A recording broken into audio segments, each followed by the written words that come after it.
Well, good morning, St Mary Abbot School. Good morning, teachers and students and parents and anybody else watching. Welcome to your final assembly of the school year. It's a great privilege to have been invited to lead this little assembly.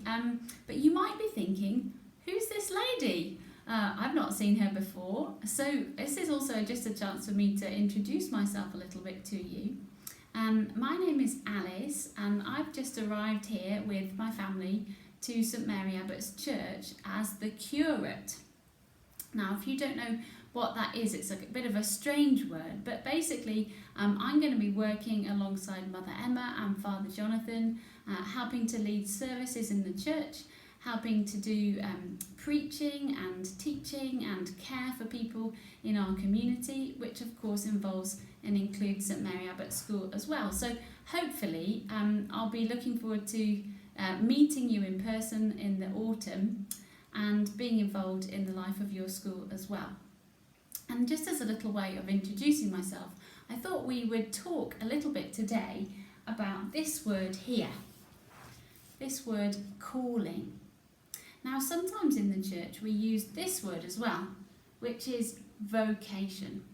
But they basically mean the same thing. They basically mean thinking about what God might be wanting us to be or to do in our lives.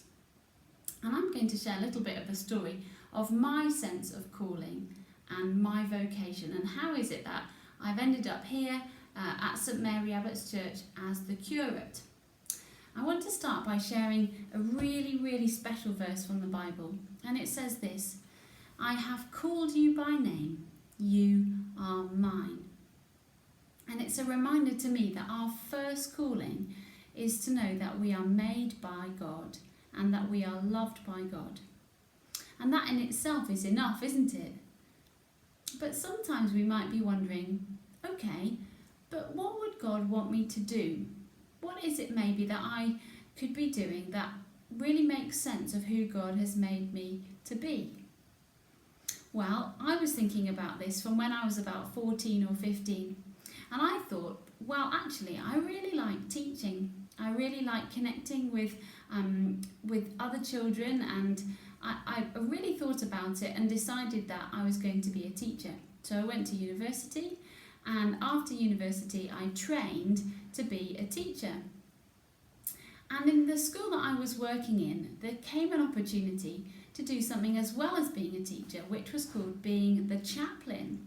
Now, when I became the chaplain, what I was asked to do was to organise some services. So at Christmas, we had a really big service. We had a choir and an orchestra and all kinds of people doing readings, and I had to turn our school hall into like a church with lots of decorations and lovely things that smelt nice and candles and things.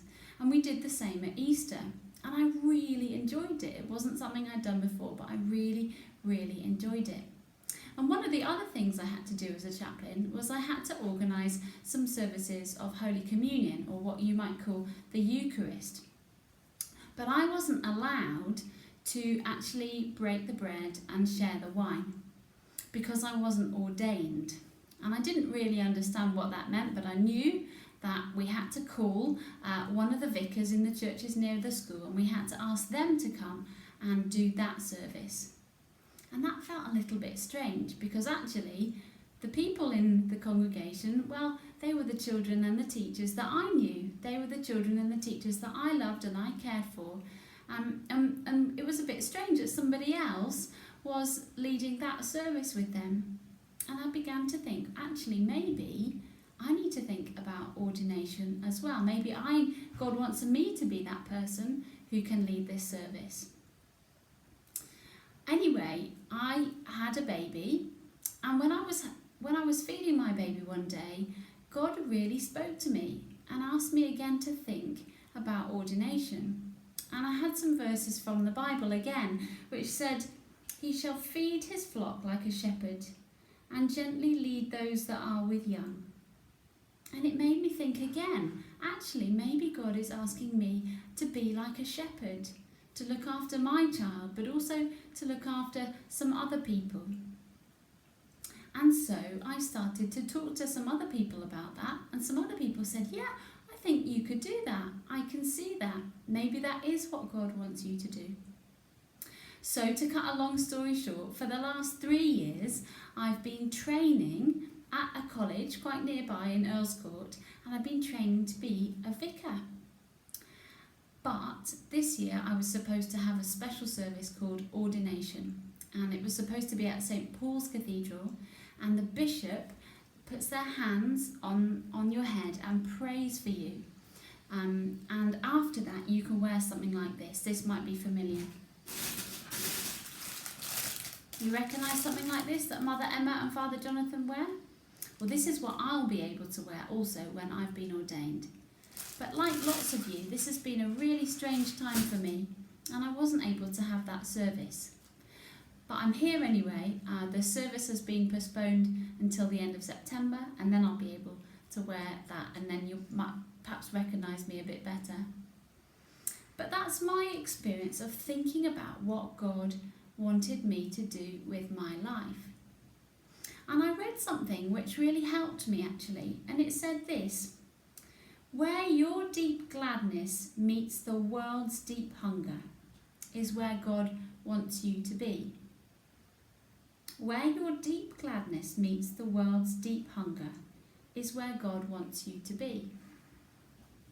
So it's a bit like the things that you love doing plus the things that the world needs is where we find our calling. The things that you love doing plus the things that the world needs is where you find your calling. Or in other words, and this might be familiar if you go to church, these are some of the words that you hear when we have the Eucharist. We hear the words duty and joy. And that's for me really true. Becoming a priest has been something that I think I need to do, but it's also something that I really, really want to do as well. And so I just wonder, perhaps over the summer when you have some time to think, that you might have a chance to think, what do I really, really love doing? What are the gifts that God has given me? And what are the ways in which I can perhaps use these gifts and share these gifts so that I can be a blessing to the people around me? Now we've got 2 pieces of music today, and I'm going to put the links in under the video for you. One is a song that you might know and you might be able to join in, and the song is called I, the Lord of Sea and Sky. And this is a song that I really like to sing, and it helps me to think about this question of what might God be asking me to do. But the second piece of music is a very beautiful piece of music by Handel from his piece called The Messiah. And this is a piece for all of you who are feeling perhaps a bit tired at the end of term. And it reminds us of words from the Bible that said, where Jesus says, "Come to me, all you who are weary and tired, and I will give you rest." And that's my prayer for all of you here at St Mary Abbot School Community, that over the summer you will be able to find rest, that you will be able to find peace, and that this will be a real time of blessing for you as we process the strange months that we've just been through. So it's been lovely to join with you this morning. It's strange that you can see me, but I can't see you. So if you want to say hello, my email address is on the St Mary Abbots Church newsletter. It would be lovely if some of you wanted to write and say hi and say that you've seen the assembly, and it'd be really nice to perhaps meet some of you outside also over the summer too. But I really pray God's blessing over you as you go into the summer holidays, and I pray especially for our Year 6 students who I won't get the chance to meet, but bless you all as you go off to pastures new. Amen.